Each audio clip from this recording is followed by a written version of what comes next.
You start the recording from my end. I'm joined tonight by Kay Stevenson, who is Vice Chair, Jane Rawlings, our Alcohol Permits Chair, Rebecca Faulkner and Jack White, who are zoning co-chairs for the NPU. Taking minutes tonight is Carol Shannara, and our city planner, Doug Young, is also here tonight. All righty, we hit 15. We do have two agendas, which I just posted in the chat before we got started. One is the longer agenda, which is 2 pages. This is the one that has the little map on it. And then we also have a consent agenda, which includes applications, which historically this NPU has approved with little or no discussion. The consent agenda is also in the chat. If you are here for an application, please check the full agenda with the map to find it. Zoom does publish a participant list, which includes everyone who is attending this meeting. Your name will be at the top. If there's more than one person using the same device, please include both names on the participant list so that we can get an accurate attendance report.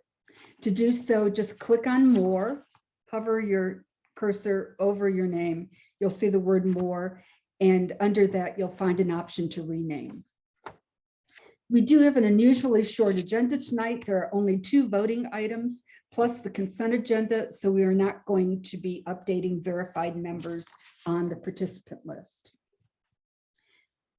At NPU-F, our meetings follow a town hall format. If you wish to speak, please use the raise your hand function, or if you are on the phone, hit *9. You will be called on to speak in the order that hands go up. Be sure to stay muted until you are invited to speak, and then identify yourself and turn on your camera so folks will know who is speaking. For our most routine matters, I will either ask for unanimous consent or a motion and call on the first 2 persons who raise their hand to make a motion and second. Please keep all questions and comments germane to the topic being addressed and respectful of everyone in the meeting. To allow all an opportunity to speak, I'm going to ask that you only speak once on a topic unless you are asked for clarification or a question on previous remarks. So that we can all hear and get a good recording, it's important that only one person speak at a time. If you interrupt, we will mute you. All residents of NPU-F may vote on issues unless they are you have a financial interest in the application or motion. For example, a property or business owner may not vote on their own variances, but can vote on everything else. If you're not an NPU resident, business owners may vote if they have met the requirements as described in our bylaws. Finally, we are here tonight because city ordinance provides residents of Atlanta through the NPU system the opportunity to provide recommendations and comments on applications and legislative changes that impact our quality of life. It is our responsibility to tell them what we think and, when appropriate, to share the strength of that opinion through hand counts. All votes taken at the NPU are only recommendations. Final decisions are made by city boards, city administrators, or city council, and I hope that you will take advantage of expressing your opinion there as well, either in writing, by phone, or by making a comment during public hearing opportunities. The agenda has been posted on the chat, and a link was sent out to those on our mailing list. Are there any objections to adopting the agenda tonight, or any changes that we need to make to it? I see no objections. The agenda is adopted. For the approval of November minutes, I want to thank Carol Shannara for taking the minutes last month. They were posted on the NPU-F website, and a link was sent to those on the NPU mailing list, which includes verified members. Are there any corrections or modifications that need to be made to the November minutes? If you have any changes, corrections, please raise your hand. I don't see any. Is there a motion to approve the minutes? Move to approve. Thank you. Jane, was that you for a second?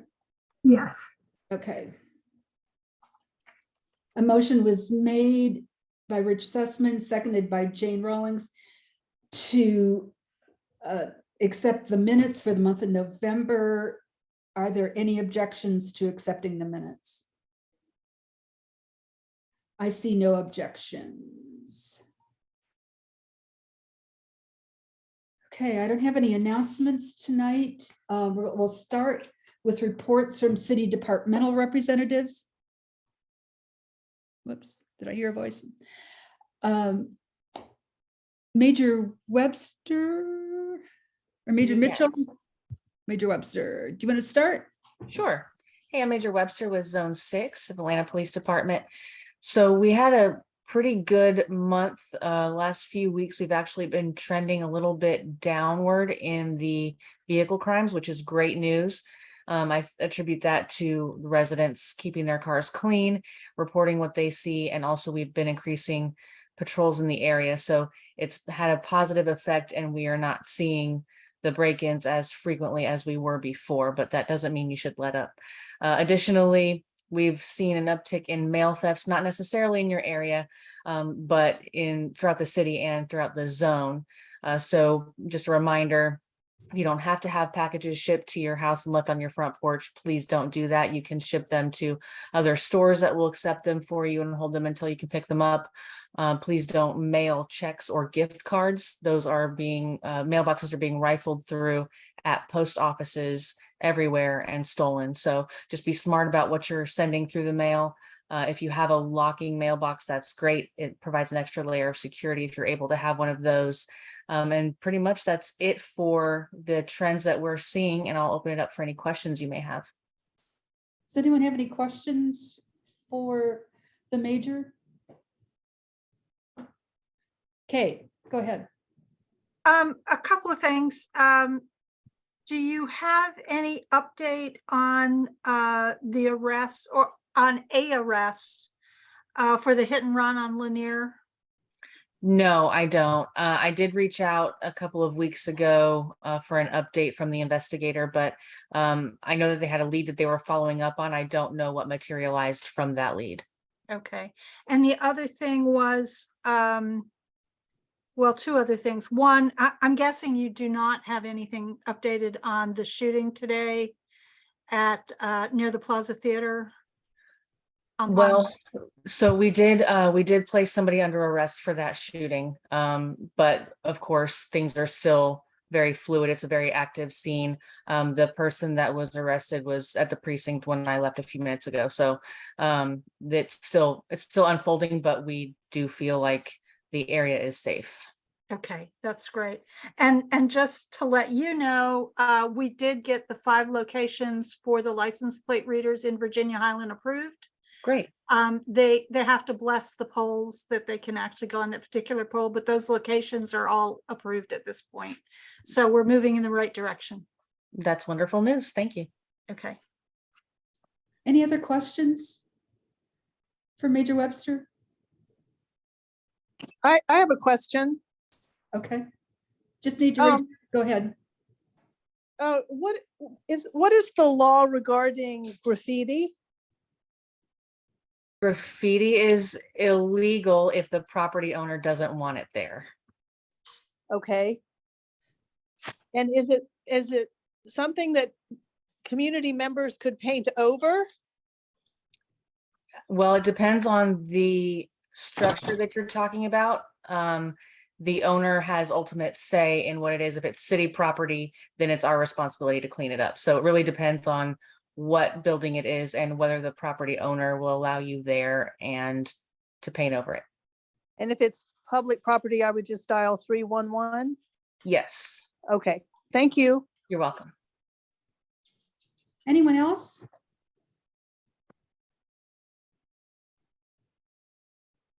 Okay, well, happy holidays, Major. I hope you have a good week, couple weeks that's quiet. Thank you.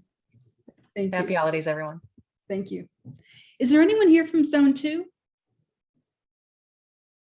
Yes, I'm on. Oh, sorry, Major Mitchell, I missed you slipping in here. Go ahead. it's fine. Good evening, everyone. Major Mitchell here, APD Zone 2 Commander. So like Major Webster said, on our side of the border, we're also seeing an increase in package thefts and mail thefts. So just to reiterate what she said, just if you can get your packages shipped to either Amazon locker or make sure you're at home when it's being delivered, because we're seeing an increase in that on our side. On 212's beat, which is our portion of NPU-F, the number one crime over the last month for us was fraud, and then the number two was car break-ins. And so you know, across the zone, we saw also an increase in motor vehicle thefts, people leaving their cars running. And so we're asking and we're stressing to all citizens to please turn your cars off. If you're getting gas, if you're going to the ATM, if you're trying to heat your car up in the morning, to not leave the car unattended. Uber drivers, Lyft drivers, people delivering food and stuff like that are leaving their cars running. So we've been reaching out to those companies, telling them to tell their employees not to leave the cars running and not leave items visible as well in the cars, because that's been plaguing us. We have made several good arrests, and one of the ways that we've been able to make those arrests is using our extensive camera network. So we're still requesting citizens to go to connectatlanta.org and register your cameras or integrate your cameras into our system, because that's a great tool that helps us catch criminals. And that's connectatlanta.org. And then also onesafecity.com. It's a one-stop shop from the City Hall that has all the different initiatives as far as public safety that we're working on in Zone 2, also across the city. On our side, we're still doing details. Our crime suppression unit, along with Major Webster's crime suppression unit, along the Cheshire Bridge Road corridor and the Piedmont Road corridor, where we border each other. So we'll still be doing that throughout the rest of the holiday season. And we also have additional overtime units and other units in the area as well, until the end of the year. And so that's all I have. My contact information is in the chat. If anybody wants to talk about anything offline or go in depth about something a little more, please reach out to me via email or phone. Does anyone have any questions for Major Mitchell?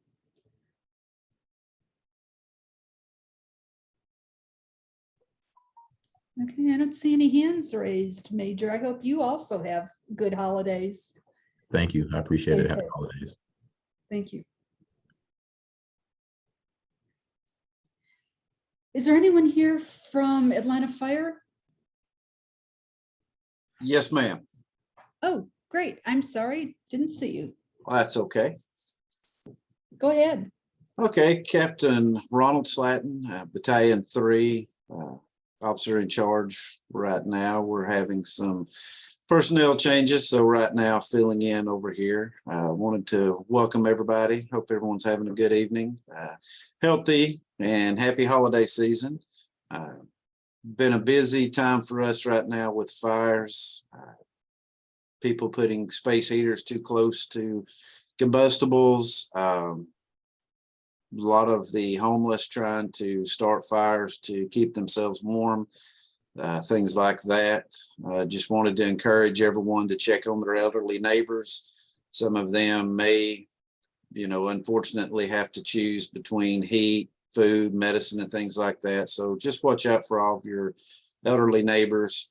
In case you guys didn't remember, change your clock, change your battery and your smoke detectors. It's very important to have working smoke detectors.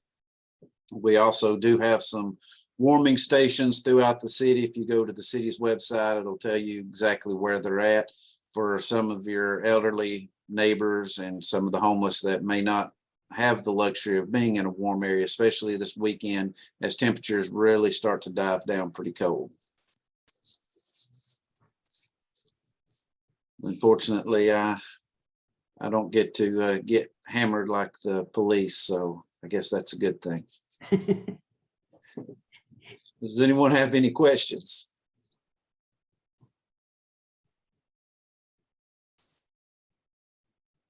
Hey, all right.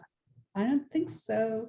That's awesome. Just also got a lot of new faces you may see. We've had a lot of promotions, so a lot of personnel changes like I was speaking with earlier that some of the people you may be familiar with may have moved, and see some new faces, new officers in your fire stations that are around your community. So give them a warm welcome as they're taking on a new endeavor in their career. In a new fire station too. Yes, Very ma'am. glad to have Station 19 back up and running. Oh, definitely. That was a challenge. Don't we know? I'm going to remain silent. Right. Anyone have any questions? Last call.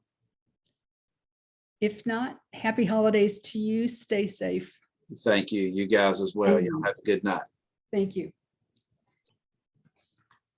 Okay, I know we've got a few others from the city. Public Works, I know you're here. Good night, everyone. This is Pete Francis, City of Atlanta Suite Team, Department of Public Works. First and foremost, I want to wish everybody a Merry Christmas and a safe holiday and best wishes for 2023. Just want to remind you that your annual Christmas tree recycling will be happening on the 7th of January, 2023. That's Saturday the 7th, between the hours of 10 a.m. and 2 p.m. There are 3 drop-off locations, and these are only for your natural Christmas tree. No flocking, decoration, stand, plastic wrap, or anything like that should be on these 3. One location is the Midtown Home Depot, and that address is 650 Ponce de Leon.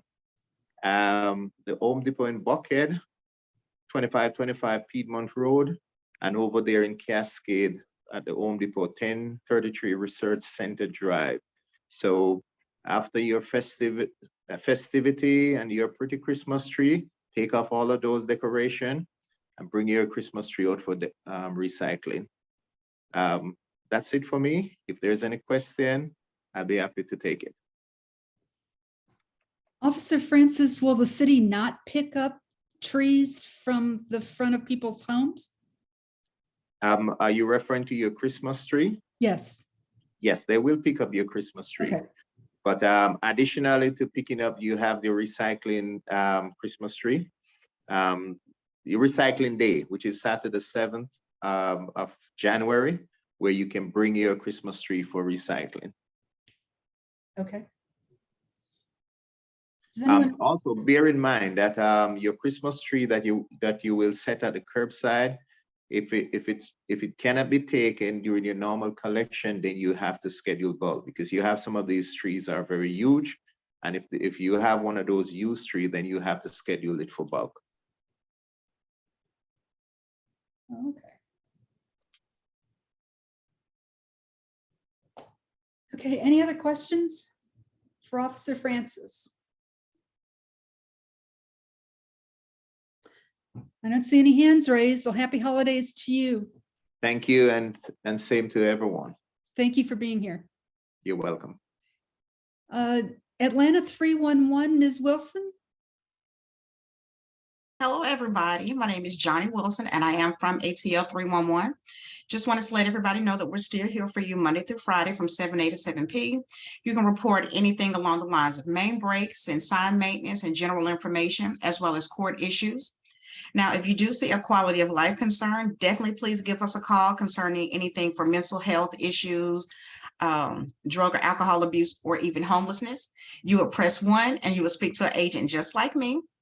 I'll also place in the chat some helpful ways of contacting us, as well as a link. If you just want to click on the link, you can enter in information for our department, or give us any feedback concerning any issues, and also get any updates on any previous service requests that you might have entered.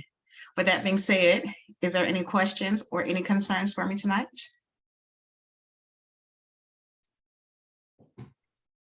You have a very quiet bunch here tonight. I see, I love it. Happy holidays, everybody. It's always a pleasure seeing you guys. Thank you so much for being here. My pleasure, young lady. Merry Christmas. Merry Christmas. Not so young here. I think so. No. Okay, anyone else from the city representing a city department?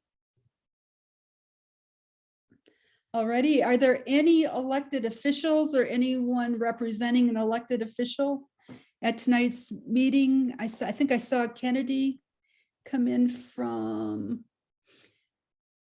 Yep, I'm here for Representative Stacey Evans. We do not have any updates, just to have a happy holidays. And I will take any questions and drop our contact info in the chat. okay, Perfect, we are a quiet group today. anyone have any question for Representative Evans' office? I don't see any hands raised. Okay, thank you. Thank you, Kennedy, for being here. We appreciate it. Absolutely. Have a good holidays, guys. Thank you. Anyone else representing an elected official or an elected official? I didn't see anyone else come in, I don't think. All righty. If not, we will skip to the consent agenda. This is actually a fairly simple agenda. There are only 2 items on it. And the first is the Pure Heat Community Festival, and they have deferred until early in 2023. Their event is not until September of next year. And the other is a V22-182 at 544 Elmwood Drive Northeast. The city advised me that that application has been withdrawn. So there are just those 2 applications.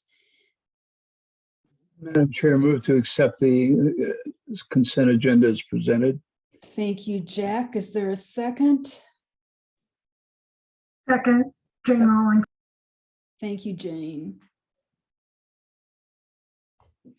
Okay, all those in favor of accepting the consent agenda, please raise your hand. Jack,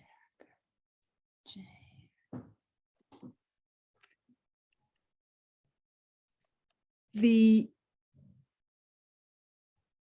For those of you that haven't been to a meeting, the raise your hand function is under the reactions tab at the bottom of your screen.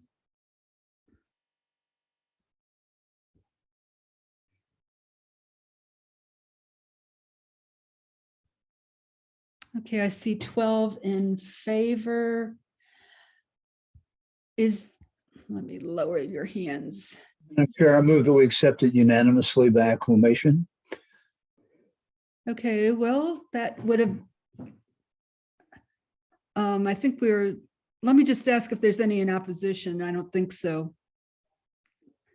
Jack, next time we'll do it by acclamation. I don't see any hands raised, so unanimously by a vote of 12 ayes and 0 nays, the consent agenda is approved. Debbie, what's the action on the Elmwood Drive case? They withdrew. So the NPU is voting to not take up the matter? Right. Okay, got it. Okay, the first application for a vote is Johnny's Pizza. Jane, do you want to pick up that application? Sure. Is the applicant here, Daniel Daly?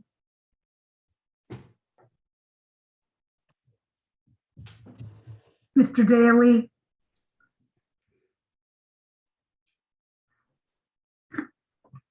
I didn't see his name on the I didn't either, but we've got participant list. we have a couple folks that have called in. If you've called in and want to speak, you would hit *9.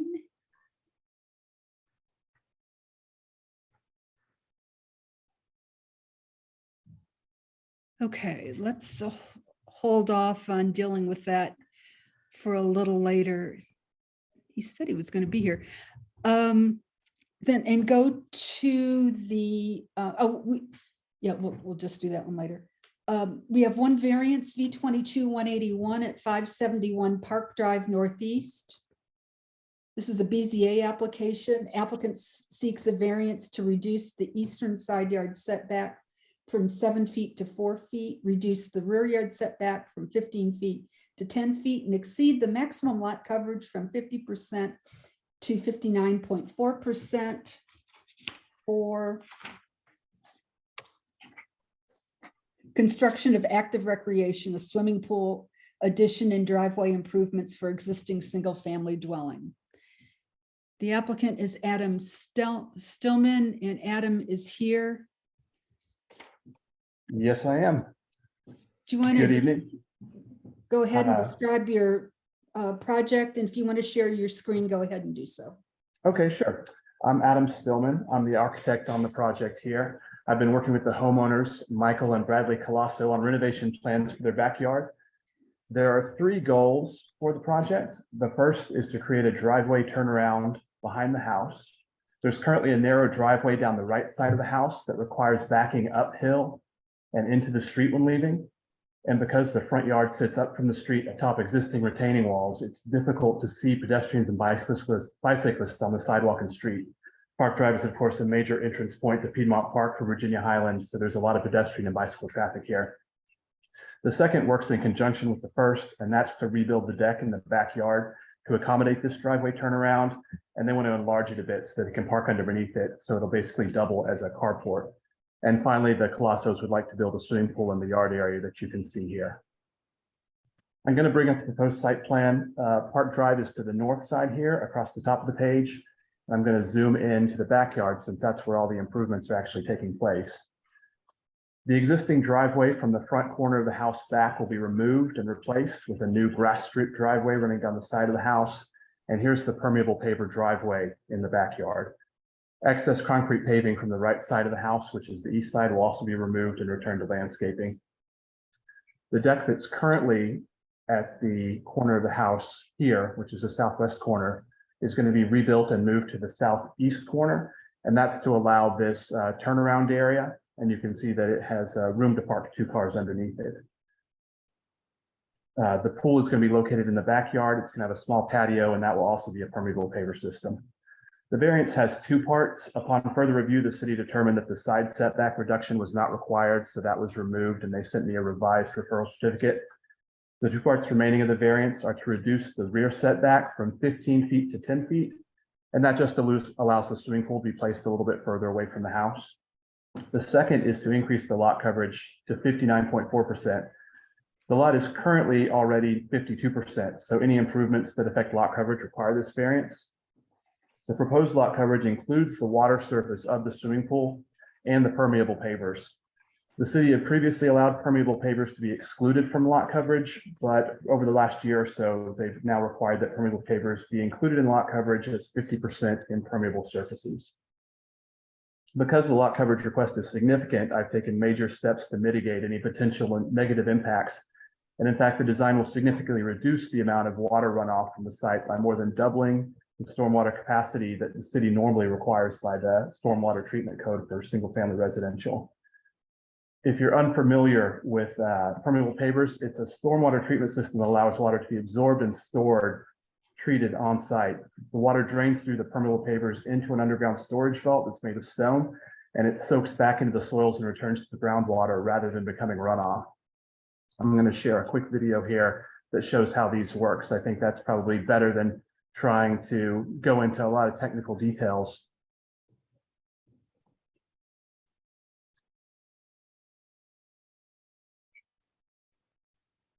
Can you see that? Let me try that Yes. again.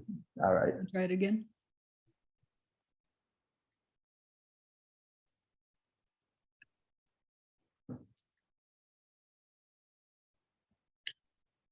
You can see that these stormwaters can absorb and treat a tremendous amount of water. Since the proposed system has been oversized to more than double what is required, it'll also be able to treat not only surfaces created by the new impermeable surfaces, the deck, the driveway turnaround, and the pool, but also water that comes off of the existing roof of the house. And those areas are shown here in gray. So everything in gray will now be treated where the site currently doesn't have any stormwater treatment. Compared to current levels, runoff from the site will be reduced by 44%. All that reduction comes from the back of the property, which is ideal because it slopes downhill to the south here. So the improvements won't just keep drainage toward neighboring properties at current levels, but will actually reduce it significantly. It's as if we were reducing the amount of paving on site to a 44% lot coverage. There are numerous large trees around the property. The proposed improvements have been located to minimize impact to the roots, and the project does not require any tree removal. It was particularly important not to create unnecessary impact to this large 46-inch hardwood tree, which is labeled as oak on the site, but is actually a poplar tree in front of the house next door. That's why we didn't make any changes to the front of the driveway here. We didn't want to change it to permeable pavers or grass strip like we did between the houses, because that would have required a lot of excavation and damage the tree root structure. I met with members of the Virginia Highland Planning Committee at the property several weeks ago, where we discussed the project at length, and including possible alternate ways to treat stormwater. After reviewing additional options and the potential pluses and minuses, it was agreed that the proposed approach was the best for the specific conditions of this site, especially given the trees surrounding the property. I mailed copies of the variance application materials to the surrounding neighbors on November 23rd, and the homeowners have only received positive feedback.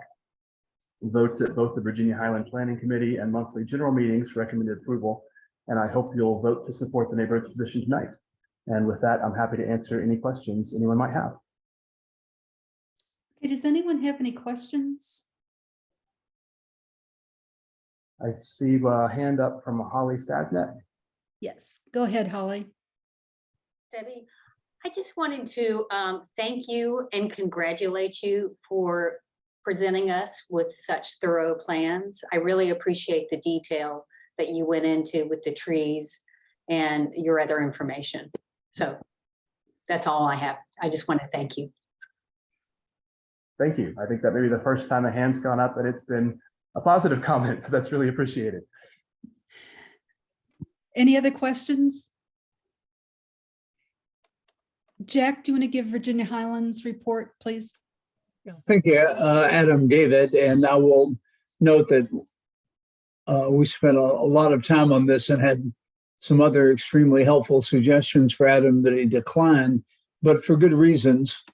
And this should work. This should be effective. We were not able to have the stormwater consultant that we sometimes use to offer an independent validation review this. He was not available, but Chip and I both independently did our own evaluation, and we're quite confident that his assertions are accurate. Both the planning committee and the board actually each had a negative vote, which is unusual, but I will note only that while I respect their vote, neither was by anybody that had by someone who actually visited the site. It is a complicated and difficult site, and we think Adam did well. Therefore, I move that the NPU recommend approval. It's my motion. Second. Rebecca, was that you? Yes. Okay, thank you. Okay, a motion has been made and properly seconded to recommend approval of the variances as previously stated, and I have made a note that the side yard setback variance is no longer required. And I can send you that updated referral certificate if you need it, Debbie. I think I'm fine. Okay. So I would sure like it, Adam, please. Sure. Okay, so it would be a variance to reduce the rear yard setback from 15 feet to 10 feet and exceed the maximum lot coverage from 50% to 59.4% for construction of active recreation, a swimming pool, addition and driveway improvements for an existing single-family dwelling. Are there any questions regarding the motion or regarding the project?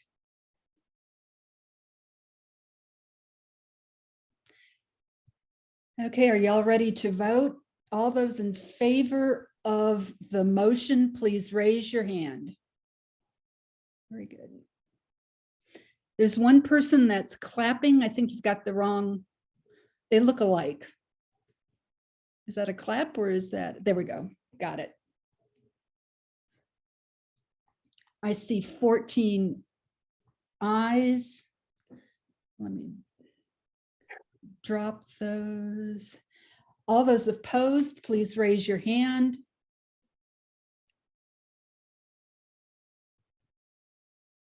I see no nays by a vote of 14 ayes and 0 nays. The motion carries. So the motion to recommend approval will be sent to the BZA. Thank you all so much. Have wonderful holidays. Thank you. You too, Adam. Thanks for a great presentation. Okay, before we go to the planners report, has Mr. Daly popped into the meeting? I still don't see him. Okay. Doug, do you have a planners report? Good evening, everybody. Yes, I do, Debbie. Thanks for the time. Let me bring that up. Thanks for being here. Sure. So for December, good evening, everybody. My name is Doug Young. I'm with the Department of City Planning. I'm the interim director of the Office of Design. And in my day job, I manage the city's historic preservation, public space, and planning groups. But tonight here is your NPU-F planner. So what I want to give you to do is a couple quick updates from our department of goings on in the December time period. So first off, we have NPU University updates. We, of course, are offering free courses on community leadership planning and civic participation. We'll be back in January with new curriculum and courses to choose from, including a community planner certificate program. And we also want to thank you all for taking, if you did take any of our classes this past year, we certainly appreciate your participation. I'll put in the chat the phone number or the email project link to register for NPU courses. That's also where you'll find the course descriptions and schedules and whatnot. It's that time of year again for the Community Impact Grant. The Impact Grant information session was held actually this past Wednesday on the 14th from 6 to 7. I don't know if anybody from NPU-F was able to make it, but that was a mandatory session, and the applications are due for the Community Impact Grants on February 28th, 2023. So about 2 months away on that. And then lastly, our last update was it's a reminder that we have our second zoning workshop for Atlanta Zoning 2.0, the zoning rewrite process.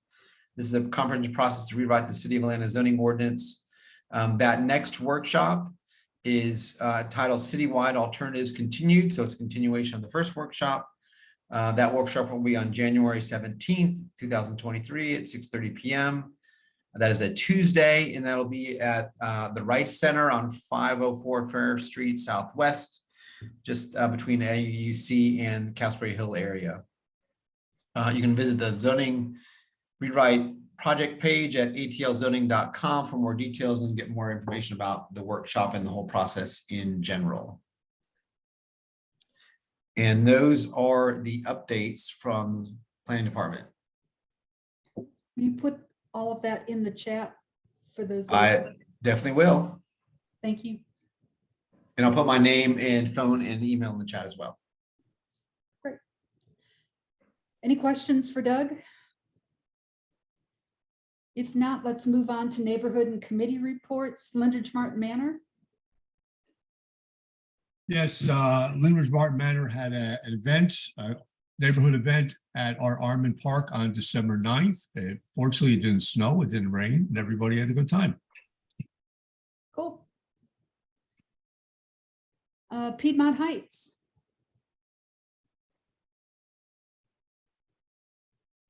Tim or Bill?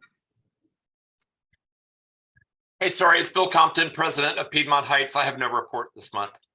Okay. Morningside? Thanks, Bill. I don't think we really have anything. We said goodbye to our outgoing president, Ben, and we look forward to Don Campbell taking over and the new board next year. Okay, thank you. Virginia Highland? Hi, Debbie. Yeah, so I feel like we've had a lot going on over here in Virginia Highland, but we just did the official firehouse warming opening party that coincided with Winterfest. And we are targeting an official ribbon cutting type ceremony on January 7th. And then our planning committee continues to be extremely busy with all of the new development going around in the neighborhood. And we'll have more community meetings about both of those big developments, both the the Portman project, and then we hope to have some updates for the community regarding the Atlanta Botanical Garden project as well in the new year. And then our Safety and Transportation Committee met today with Atlanta Public Schools to go through safe routes for the new school that will be opening in August of 2023. And we are also busy behind the scenes, hopefully targeting a 50th anniversary celebration as well, probably in April timeframe. And I'm sure I'm forgetting something, but for now, that is the update from Virginia Highland. Great, thanks, Leah. Thanks. Anyone here from Edmond Park or Druid Hills or Emory that has a report?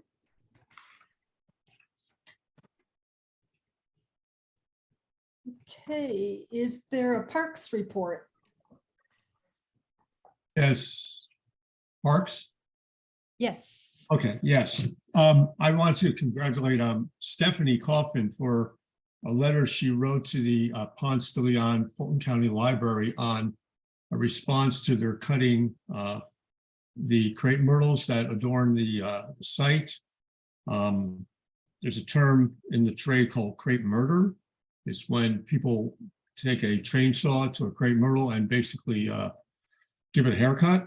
It's not necessary, and I would refer everybody to a circular 944 by the Extension Service at the University of Georgia called Crepe Myrtle Culture.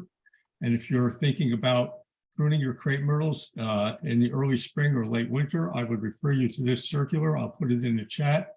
It is not a good idea to commit crepe murder because it could cause powdery mildew in the roots and aphids could take over a tree. It's a very unhealthy practice. So if you do have a landscaper who commits crepe murder, I will put this circular reference in the chat and you can pull it out and say, this is the way you prune a crepe myrtle. Thanks, Rich. And Leah, do you have an education report? I do. Give me just 1 second to get to my notes. Go ahead. Okay, so just recently, Howard has an official new principal. So Miss Hollis will be starting there, which is great news because I know a lot of Howard parents have been very concerned for the lack of a principal this year. On December 5th, the Atlanta Public Schools Board of Education voted in the name Virginia Highland Elementary for the former Inman Middle School space. Principal Harness will be giving tours for any interested families. So if you are interested, you can go to the website and sign up for a tour. And then I already mentioned this, but the VHCA Transportation and Safety Committee is working with APS and Principal Harness to go over safe routes for schools since many people will not have buses. So my understanding is that as of now, anyone west of Monroe will have access to buses in the mornings and afternoons, but anyone east of Monroe will not. So they are actively working together to make sure the roads are as safe as possible for any people who may be walking. And that's it. Okay, any questions about that? Kay, do you have a public safety report? Yeah, just a couple of things. In the past, several of the Zone 6 neighborhoods in NPU-F have gotten together to do an appreciation meal for our first responders. This year, in addition to Virginia Highland, Morningside Lenox Park, Piedmont Heights, and Druid Hills, we were actually joined by Inman Park, Little Five Points Alliance, Ponce Highland, and Reynoldstown. So we were able to do a really nice catered meal for APD Zone 6 on December 7th. We actually did two meals, one at sort of lunchtime that covered day shift and evening watch, and then another at 9:30 at night to cover the overnight folks. That facility, if you've ever been in the Zone 6 precinct, it's a very old building and it's in very bad shape, but the city doesn't own it. And so they are reluctant to invest anything in fixing it up. But because we had the help of some of these other neighborhoods, we were able to do just a few nice things. So we bought them some very nice sturdy tables for the roll call room. We bought them some shelving so they could get some of their supplies up off the floor. And we're working with the city CFO. The floors are just really sort of a nightmare. So they're going to pay to have somebody come in and strip them and get all the stains up and put down multiple coats of wax so that the officers feel they have a little better environment to work in. Also, as a part of that first responder appreciation, and in conjunction with Winterfest, we delivered gift cards for DBA barbecue to all of the firefighters at Station 19. And in addition, Virginia Highland gave them grocery cards. So that was our sort of thank you for the year. And that's it. Great. Did you want to make an APAB report? You were at the November meeting. Oh, gosh, that seems like it was 100 years ago. Let me look real quick and see what notes I took from November.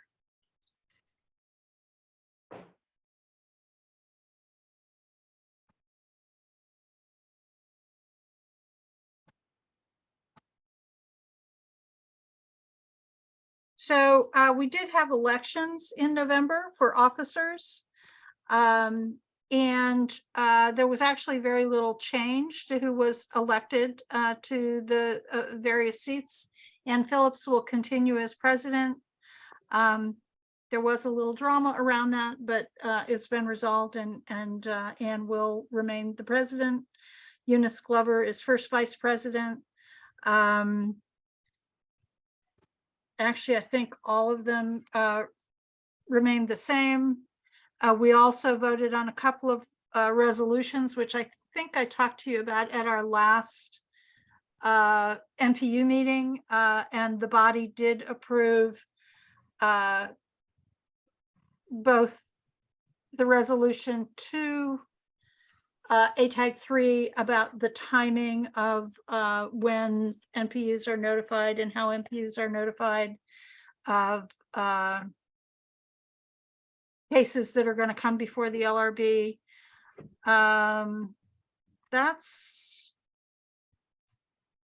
pretty much all I wrote down. Debbie, you were there as well. Do you recall something I'm forgetting? Nothing else in November, but in December, a resolution regarding dead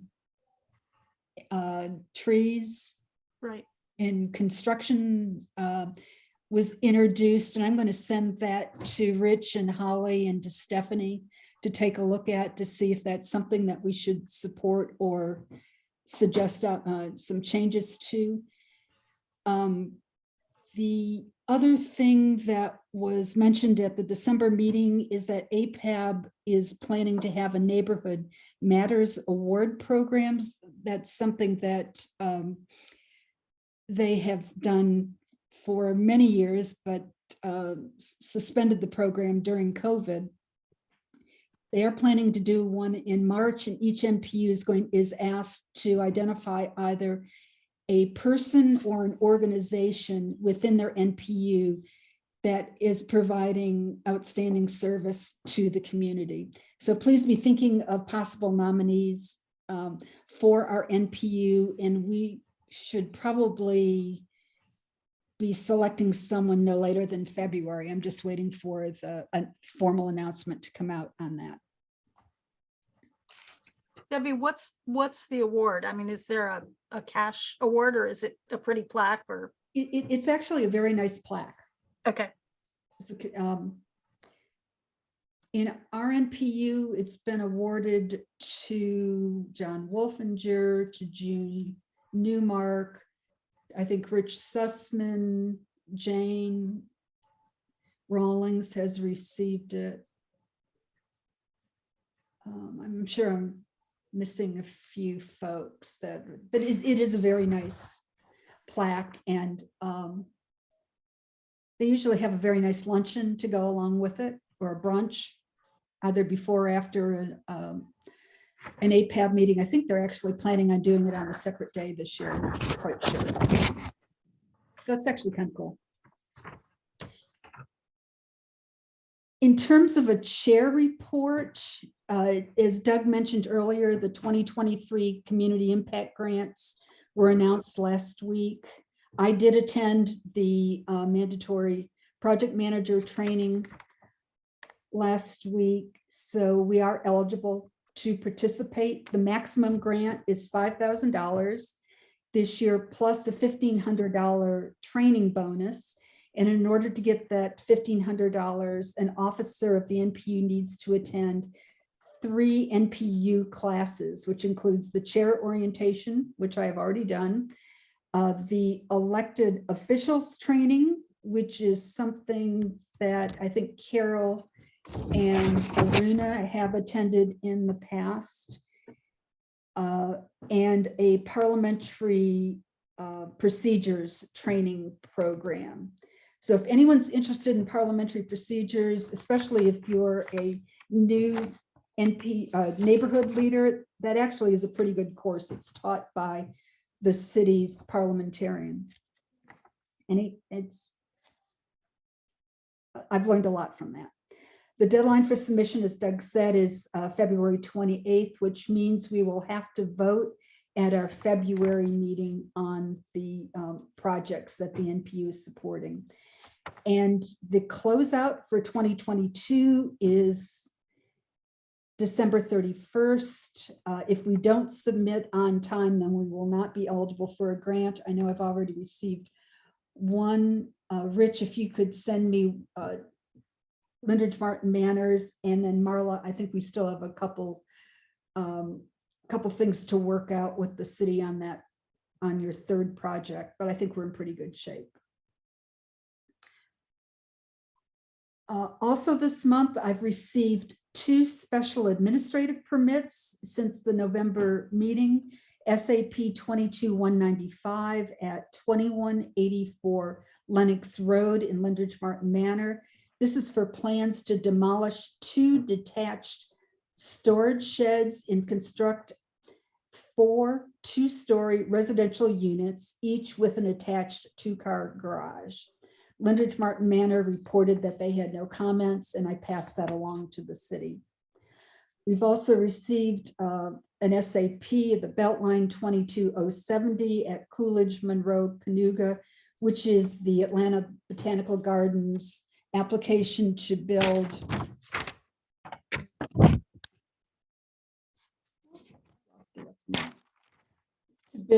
the storage facility. Virginia Highland is working on that application. They have met with the applicant and Councilmember Juan, and the applicant has agreed not to file for permits until later in January, after there's an opportunity for further conversation with the neighborhood. And then this evening's mail, I received a 3rd SAP. This one's in Piedmont Heights and across the street from Morningside. So Rebecca, Tim, and Bill, I'm going to be sending to you as soon as I have a chance to scan an SAP to screen in the outdoor seating at the restaurant, former restaurant Atmosphere. It looks like a fairly simple application, but we do have 21 days from the 16th to respond to that application. See, I attended the annual Chairs Orientation Program last week, which featured presentations from ethics, also Sergeant Thompson from the LRB and Ebony Barley of special events. Two things of note: Sergeant Thompson said that he is now following up with each NPU when they submit a vote of denial for an alcohol license. So he's doing the research before it gets to the LRB so that they can work out whatever issues the NPU has with the applicant, or as best as they can. And Ebony Barley says that special events now has an NPU and community relations manager who will be contacting NPUs when they vote to deny a special events application. That is significant. We've never had that opportunity before to work with someone on our concerns on special events. Usually the city just files our report. Both of these steps should make the NPU's recommendations of denial much more meaningful. Let's see. Atlanta DOT has announced another holiday moratorium. No lane, road, or sidewalk closures for construction projects will be allowed beginning Wednesday through the new year. So this apparently is going to be a new thing for Atlanta to have these holiday moratoriums. And because 3 of our neighborhoods have new presidents, I'm going to schedule a 1-hour call in early January to talk about some of the things they can expect from the NPU. I send out a lot of mail to neighborhood presidents, some that you see regularly, like variances, but also a lot of miscellaneous stuff like noise variance permits, code enforcement stuff, SAPs, noise variation, stuff like that. So I just wanted to give them all a heads up on what they may be getting and what they may or may not want to do with it. Finally, the NPU moves to Wednesdays starting in January. And we also are moving to a new Zoom room. So if you haven't already, please re-register on Zoom. That link is on the consent agenda, and we'll put it in Facebook and on our website so folks know how to register for Zoom. Any question about any of these reports? Okay. I've already forgotten what it's called, but the pot of money that we need to put applications in for, is that the pot of money that we can get some money to pay our fees for website and hosting and that sort of thing? Have we figured that out? We haven't totally figured it out, but yes, that's the pot of money where it would come from. And with the $6,500 grant, we should be able to. Okay, and so will you let Andrew with the communication committee know when you figure that out, what you need from the committee to submit something? Yes, I will do that. Okay, thank you. By the way, I paid it this month. Okay. And we need to sort through that stuff. Any other questions? If not, I'm gonna go back to the LRB application. Has Mr. Daly joined the meeting?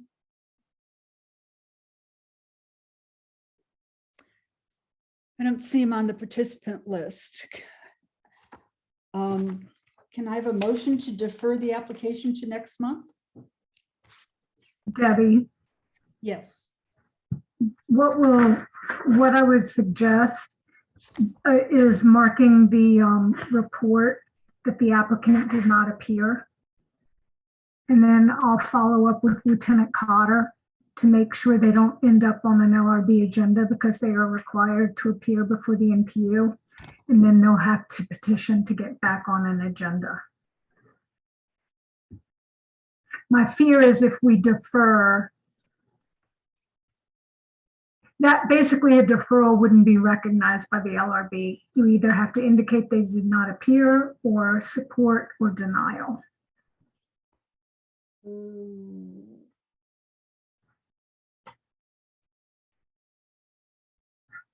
Okay. Doug, do you have a recommendation? That makes sense, Jane. I just want to make sure that we usually defer when someone doesn't show up. And if the LRB is looking for an affirmative response one way or the other, then I think it's a little presumptuous to deny them, but does the form have a did not appear box? Yes, it does. Then that's what I would put and make sure that's conveyed to the LRB support team, beyond just submitting the form. Okay. So do we need a motion to indicate that they did not appear? Yes. So I'll make that motion. We don't need a motion. They didn't appear. That's it. Where our credibility is not, so what if we vote they did appear? They still didn't appear. It's just a fact. They didn't appear, and let's report that. Doug's got it right. We do need to do something because it was sitting on our agenda. Are there any objections? Let me do it this way. Are there any objections to handling it that way? We defer it because they did not appear. Those two things go hand in hand, clear as a bell. No, that's incorrect, Jack. We're not deferring it. No, the only way you defying can it. defer something is if they request it, and they have not requested it. We're holding it because we took no action because they were not present. Well, this conversation is unhelpful to us getting out of here sometime tonight. So Since we're both of us who are involved in it, but I still think the point's well taken. yeah. Are there any objections to following the recommendation from Jane Rawlings, our alcohol chair? Does anyone have any objections? Seeing none, those are the actions that I will take. Okay, we do have one alcohol license application for review and comment. That is a business at Ponce City Market. We receive it because we are within 300 feet of NPU-M. It's for a business called Excuse My French. Does anyone have any comments or concerns that need to be shared? Abby, I think our regular way of dealing with this is we'll support the appropriate NPU that establishment is located in. If they want to support it, we will support it. If they want to deny it, we should deny it. Support. So I think our recommendation would be support the action of the appropriate NPU, which is, I'm not sure. It's NPU-M. M. And the application was in order. I mean, they meet the criteria for the license. Are there any objections to supporting the recommendation of NPU-M? I don't see any objections. And I will make that notation and send a note to their chair. Is there any other business to come before the NPU this evening?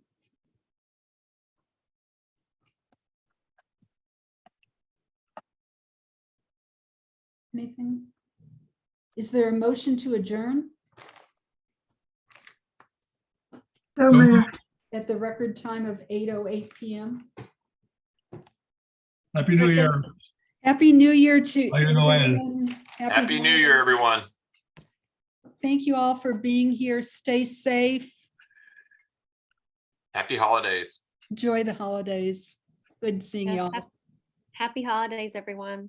Thank you.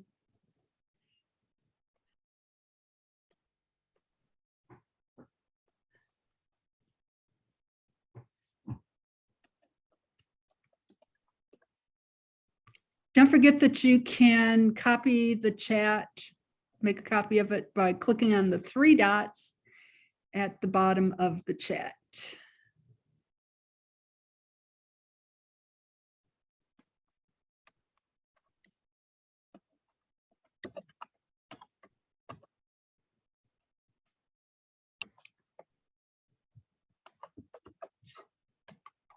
And I'll keep there we go.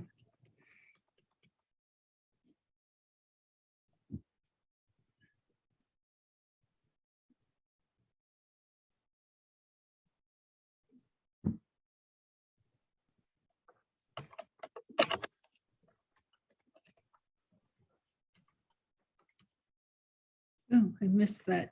Not seeing the consent agenda. It should be there. Okay. Well, it was simple enough. Yeah.